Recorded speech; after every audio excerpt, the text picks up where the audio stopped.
Good morning from উত্তরে। কালকে অনেক রাত্রে আমরা এসে পৌঁছেছিলাম, তো তারপরে আর ব্লগ করা হয়নি। আজকে আমরা উত্তরটা একটু এক্সপ্লোর করব। আর এখানে যেখানে আছি সেটা উত্তরের থেকে অনেকটাই নিচে। কনসা ভিলেজে, দাথং ভিলেজ। তো দাথং ভিলেজে কালকে আমরা রাত্রে এসে পৌঁছেছিলাম। তো সেই অ্যাডভেঞ্চারাস ব্লগটা যদি তোমরা মিস করে গেছো তাহলে সেটা তোমরা দেখতে পারো ঠিক আগের ব্লগটাই। তো আমরা এই সিরিজটাতে সিকিমকে নতুন করে চেনার, নতুন করে জানার একটা প্রচেষ্টা চালাচ্ছি আমরা। তো অনেক অফবিট ডেস্টিনেশনে আমরা যাচ্ছি, যেটা হয়তো তোমরা আগে সেভাবে দেখোনি। তো এই সিরিজটাকে ফলো করতে ভুলো না। আর আজকে আমরা উত্তরেরটাকে এক্সপ্লোর করবো। আর উত্তরের থেকে একটা জায়গায় যাব, সেটা একদম নেপাল সীমান্ত, ভারত নেপাল সীমান্তের আরেকটা পাস, সেটা হচ্ছে চিওয়াভাঙ্গম। আর এখন ব্রেকফাস্ট টাইম। সকাল সকাল গরম গরম চা, ব্ল্যাক টি আর পোহা, এটা দিয়ে আজকে আমাদের ব্রেকফাস্ট হচ্ছে। তো আর কথা না বাড়িয়ে ব্লগটা স্টার্ট করা যাক। আর আমার সাথে আমার বন্ধু রাকেশ আছে।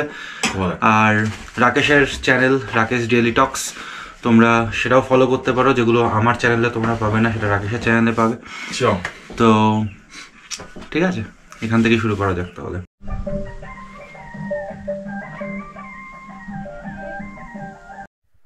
ফাইনালি মোটো ব্লগ সেটআপে আবার হাজির আমরা। আর আজকে তোমাদেরকে নিয়ে যাব একটা স্পেশাল জায়গায়। এই উত্তরের থেকেই যাওয়া যায়, সেটা হচ্ছে চুয়াভাঞ্জন। সেটা হচ্ছে নেপাল আর সিকিমের মধ্যে একটা পাস, যেরকম নাথুলা পাস সেরকমই চুয়াভাঞ্জন। এটা যে নেপালের পাস। এই হচ্ছে সিকিমের পুলিশ স্টেশন। আর এখানেই চুয়াভাঞ্জনের জন্য কিন্তু এন্ট্রি করাতে হবে। এই উত্তরে মার্কেট থেকে কিছুটা এগিয়ে আসলেই পুলিশ স্টেশন। এখন আমরা যাচ্ছি এন্ট্রি করাতে। আমাদের এনওসি কমপ্লিট হয়ে গেল। আর পার হেড 55 রুপিস করে নিল। আর একটা ক্যামেরার জন্য গোপ্রো আছে আমার, সেই কারণে 30 রুপিস নিল। চুয়াভাঞ্জনের রাস্তা কিন্তু এই যেরকমটা বলছিলাম, সিএম আসবেন জন্য কিন্তু ঠিক হচ্ছে। কিছু কিছু রাস্তা ঠিক হয়ে গেছে, আর কিছু কিছু রাস্তা কাজ চলছে এখন ঠিক করার জন্য। এই দেখুন কত দূর থেকে এই শাকসবজি এবং পাতা ক্যারি করে নিয়ে আসছে। আর আজকের দিনের প্রথম ব্রিজ। আর এই যে নদীটা, এটাই আজকে সকালবেলা আমরা ওখানে দেখেছিলাম। আর এখানে কিন্তু বেগ যথেষ্টই বেশি নদীটার। এই যে এটার কথাই বলছিলাম, দেখুন একটা বাচ্চাদের স্কুল চলছে আর সমস্ত বাচ্চারা ওখানে মিড ডে মিল খাচ্ছে। এই উপরে এই এত রিমোট প্লেসে এগুলো দেখতে দারুণ লাগে। যতই দূরে যাচ্ছি, যতই রিমোট এরিয়াতে যাচ্ছি, সেখানে যদি ইলেকট্রিসিটি নাও পৌঁছায়, সেখানে কিন্তু স্কুল পৌঁছচ্ছে। এটাই সব থেকে বড় আশা। রাস্তাটা দেখো যেটা উপরে উঠে গেছে, ডান দিকে কিচ্ছু কোনো প্রোটেকশন নেই। আর এদিকে কিন্তু উত্তরের ভিউটা দেখা যাচ্ছে। আমি একটু যদি সাইডে গিয়ে হল্ট করে দেখাই তোমাদের, এটা কিন্তু উত্তরের থেকে অনেক জায়গার ভিউ দেখা যায়, কিন্তু চিওয়াভাঙ্গনের রাস্তার থেকে কিন্তু উত্তরের ভিউটা দেখা যায়। কিন্তু খুব বাজে জায়গায় বাইকটা থামিয়েছি। এবার আস্তে আস্তে ফার্স্ট গিয়ারে উঠতে হবে। রাস্তাটা দেখো একবার। এখানে মানে বৃষ্টি হলে পুরো গ্যারাকল কেস হয়ে যাবে। আর কয়েকদিন পরে বৃষ্টির সিজন শুরু হবে। আমি বলবো যে বৃষ্টির দিনে এই জায়গাটা আসলে একটু সাবধানে এসো। আর টায়ারটা এরকম লাগিও বাইকের যেটাতে গ্রিপ থাকে। এখানে কিন্তু আমরাই শুধু নয়, আমি আরও দুটো বাইক দেখতে পাচ্ছি। আমি জানি না তারা ট্যুরিস্ট কিনা, লোকাল বাইক সিকিমের। প্রসঙ্গত বলে রাখি, আমরা এটাকে একটু চ্যালেঞ্জ হিসাবেই নিয়েছি। কারণ যিনি ওখানে এনওসি করাচ্ছিলেন, সেই মীনা দেবী আমাদের দিকে একটা চ্যালেঞ্জ ছুড়ে দিয়েছেন অলরেডি, যে আপ লোগ কর পাওগে না। মানে রাস্তার অবস্থা এমনই খারাপ। আর আমরা দুজন বাইকে আছে শুনে উনি বললেন যে আমরা করতে পারবো কি পারবো না। কারণ আছে, আমরা জানি যত রিমোট এরিয়াতে যাব তত আনটাচ বিউটি দেখতে পারবো। এরকম ভিউ দেখতে পারবো যেটা সাধারণত কোনো টুরিস্ট স্পট থেকে দেখা যায় না, বা কোনো ছবি অ্যাভেলেবেল নেই তার। এদিকে ভ্যালির থেকে আমরা ক্রমশ উপরে উঠছি, কারণ আজকে আমাদের 10,000 ফিট, অলমোস্ট 10,700 ফিট ওপরে উঠতে হবে। আর রাস্তা দেখো ভাই সাব। ও আমি জানি না সিএম আসবেন জন্য রাস্তাটাকে ভালো করবে। জানুয়ারির থেকে কাজ চলছে, তাহলে জানুয়ারির আগে কি রোড কন্ডিশন ছিল এখানে? রাস্তার কি খবর? এটাই হচ্ছে ভালো রাস্তা। পাহাড়ে আসলে আমি প্রতিটা মানুষকে বলবো যে ভালো রাস্তা আর খারাপ রাস্তা সম্বন্ধে একটা আইডিয়া নিতে। আমরা যাকে ভালো রাস্তা বলি সেটা বেসিক্যালি হচ্ছে একদম নিট অ্যান্ড ক্লিন, এবং যেখানে অ্যাটলিস্ট মানে গাড়ি ঘোড়া চলে আর কি। আর পাহাড়ে ভালো রাস্তা মানে হচ্ছে বেসিক্যালি অফ রোড, না যেখানে গাড়ি পৌঁছাতে পারে সেটাই ভালো রাস্তা, যেখানে যন্ত্র থাকলে চাকাগুলো রাখা যাবে সেটাই ভালো রাস্তা। এদের খারাপ রাস্তা যাই না, আজ পর্যন্ত কেউ বলেনি খারাপ রাস্তা, ওই রাস্তা দিয়ে যাওয়া যাবে না। এই রাস্তার একটাই পজিটিভ দিক, এরকম অসাধারণ অকৃত্রিম ভিউ, মানে জায়গায় জায়গায় দাঁড়িয়ে শুধু সেই জিনিসগুলোকেই দেখছি। একটা সিগারেট ডিজার্ভ করে তো এই জায়গাটা। এটা কিন্তু আমরা এখন আপাতত একটা বনের মধ্যে দিয়ে যাচ্ছি, চারিদিকে বিভিন্ন ধরনের পাখির আওয়াজ পাওয়া যাচ্ছে এখানে, আর মাঝে মাঝে কয়েকটা জেসিবিকে যেতে আসতে দেখছি। তো রাস্তার কাজ কোথাও তো কোথাও হচ্ছে, কিন্তু তার কোনো সাইন এখন আমরা পাচ্ছি না। অফরোডিং করতে খারাপ লাগছে বলবো না, বেশ একটা ভালো অ্যাডভেঞ্চারাস একটা মোমেন্টের মধ্যে দিয়ে আমরা যাচ্ছি, কিন্তু তবুও তো কিছুটা ভয় থেকেই যায় যে এই সমস্ত সিচুয়েশনে যদি বাইক খারাপ হয়, বা নিচে না ছোট ছোট পাথর আছে যেগুলো অবশ্যই আমাদের বেলিগার্ডগুলোর জন্য বেঁচে যাচ্ছে, কিন্তু সেই পাথরগুলো না খুব আলগা পাথর, মানে টকটক করে এসে লাগছে শুধু বাইকের গায়ে। একটু স্পিডে এসে যদি ফুয়েল পাম্পে লাগে বা এক্সস্টে লাগে তাহলে কিন্তু বড়সড় দুর্ঘটনা ঘটে যেতে পারে। भैया चिवाबांगन का व्यू पॉइंट सामने होगा जी, चिवाबांगन का व्यू पॉइंट 15 किलोमीटर यहाँ से सीधा।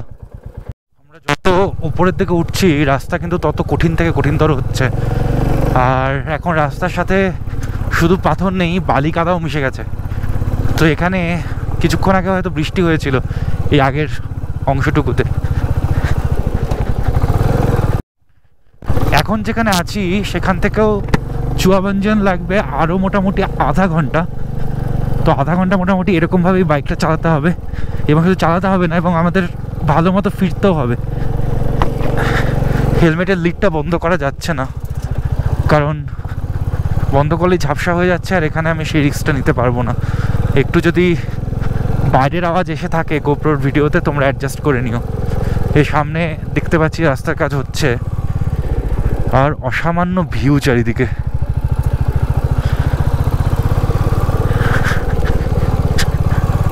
তোমাদের যদি একটুও ভিডিওটা ভালো লেগে থাকে, তোমার বন্ধুরা যারা খুব অ্যাডভেঞ্চার লাভার তাদের সাথে শেয়ার করে দিও, আর তোমরাও প্রত্যেকটা ব্লগ দেখো আর তোমাদের সাজেশন জানিও। একটা বড় পাথর এসে নিচে লাগলো, খুব বড় জোরে আওয়াজ হলো, বুঝতে পারছি না কোথায় লাগলো।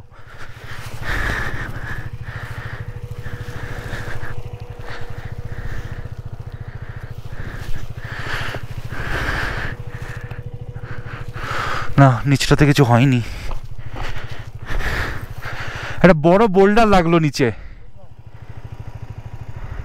দেখলি কোথায় লাগলো? দেখলি কিছু হয়নি তো? ঠিক আছে। অনেকক্ষণ পর একটা মাটির টেরেন পেলাম, আর এখন প্রচণ্ড ধুলা উঠছে এই রাস্তাটাতে, কারণ রাস্তার কাজ চলছে, আর এই বড় বড় জেসিবিগুলো এখানে রাখা।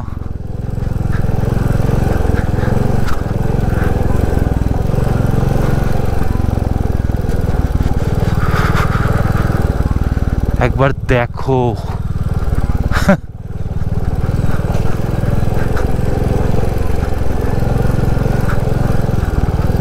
মনে হচ্ছে না সেই জুরাসিক পার্কের যুগে চলে গেছি। এখনই বড় বড় ডাইনোসরগুলো ওই জঙ্গল থেকে বেরিয়ে আসবে। আর দেখো ভাই আমাদের স্যাডলিং করতে করতে এগিয়ে যাচ্ছে ডিউক 250-তে।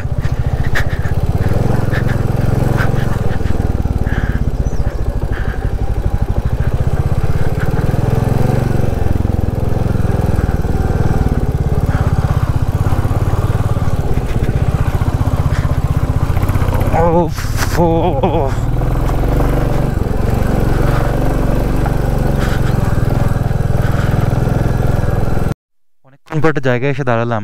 এই সামনের ভিউটা পুরোটা পাহাড় দিয়ে ঘেরা, ঠিক মাঝখান দিয়ে একটা সূর্যের আলো এসে পড়েছে, আর ওখান দিয়ে নদীটা চলে যাচ্ছে, এবং যত বোল্ডারগুলো আছে, নদীর জলগুলো আছে, চিকচিক চিকচিক করছে, মানে ফুটে উঠছে সেটা, আর পুরো সূর্যের আলোটা যেন ওখানটায় এসেই পড়েছে। ওফ, এক স্বর্গিক দৃশ্য। আমি জানি না এটাকে কীভাবে আমি ভাষায় প্রকাশ করব। রাস্তা যতই খারাপ হোক, এই সমস্ত ভিউ দেখলে না তখন সব কিছুই ভালো লাগা শুরু করে দেয়।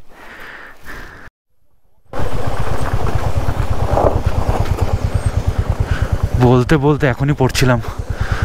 আর আজকের প্রথম ওয়াটার ক্রসিং, আর এই রাস্তায় একদম গ্রিপ পাচ্ছি না আমি এনফিল্ডের। আর দেখো একবার এইখানে ঝর্ণাটা, ও দারুণ। কিন্তু আজকে দাঁড়ানোর টাইম নেই।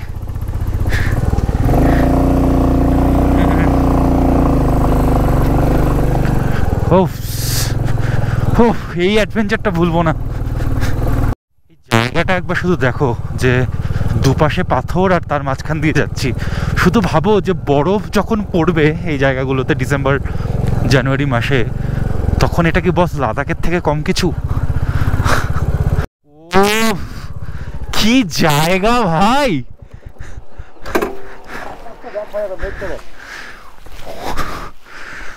ও অসাধারণ জায়গা।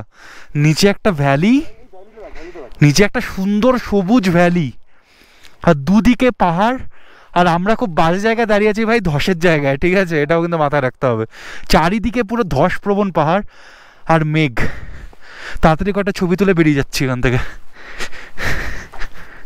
এই জায়গাটা দেখো একবার, এরকম মায়াবী না? মানে চারিদিকে পাথরগুলো পড়ে আছে, উপরে একটা বড় পাহাড়, ও আর বাইক টলমল করছে। ও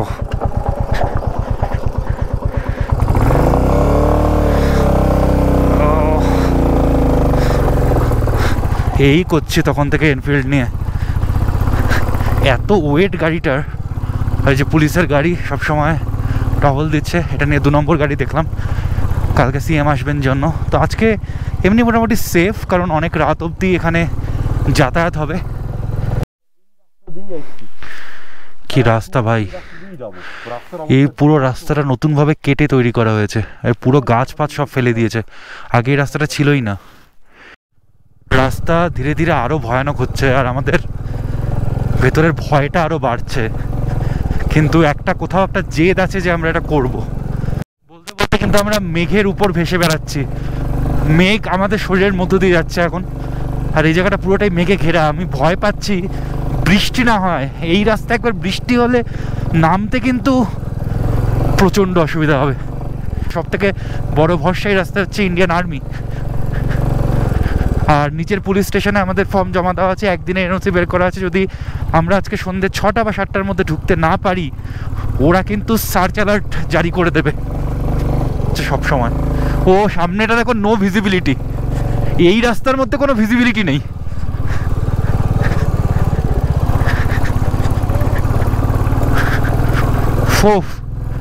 আর কত চ্যালেঞ্জের মুখোমুখি হতে হবে বুঝতে পারছি না এই রাস্তাটার মধ্যে।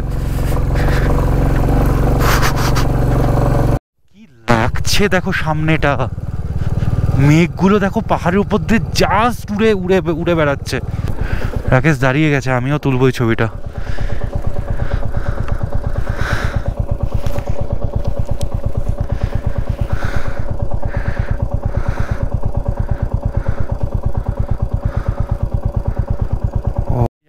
পৌঁছে গেছি এখন চিয়াভাঙ্গা চেকপোস্টে, ওয়েস্ট সিকিম পুলিশ। আমি মনে হচ্ছে রাস্তা বন্ধ সামনে, জিজ্ঞেস করি।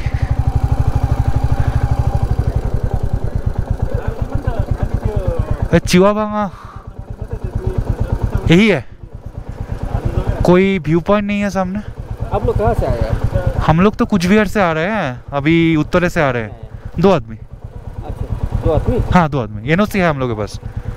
और यहाँ से आप लोग बाइक ऊपर तो एंट्री करना पड़ेगा। अच्छा अच्छा अच्छा, ठीक है ठीक है। और एंट्री करके फिर जाना पड़ेगा इधर। हाँ।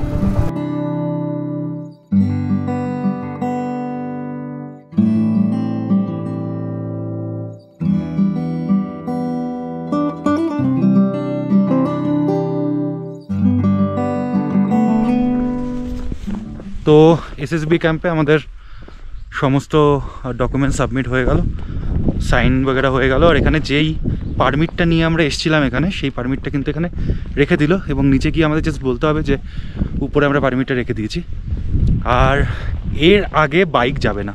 তো এইটাই লাস্ট পয়েন্ট যেখানে বাইক রাখা যাবে। তো আমরা এসএসবি ক্যাম্পে বাইকটা রেখেছি। আর এখন আমরা যাচ্ছি নেপাল সাইডে, কারণ এখান থেকে কিন্তু নেপালও হেঁটে আসা যায়। অদ্ভুত ব্যাপার। তো অসাধারণ একটা ভিউ পয়েন্ট অবশ্যই এটা, মানে সেই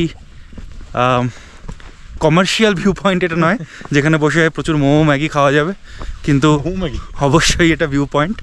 আর সবথেকে বড় কথা, নেপালকে ছুঁয়ে আসা যায়, আর নেপালে একদম পায়ে হেঁটে নেপাল থেকে ঘুরে আসা যায়, এটা অনেক বড় ব্যাপার। আর এই যে আমরা এখন ভারতবর্ষের থেকে ছাড়িয়ে নেপালে পা দেবো। এই যে ভারতবর্ষ, এই যে নেপাল, এই যে নেপাল, এই যে ভারত, এইটুকুই ডিস্টেন্স।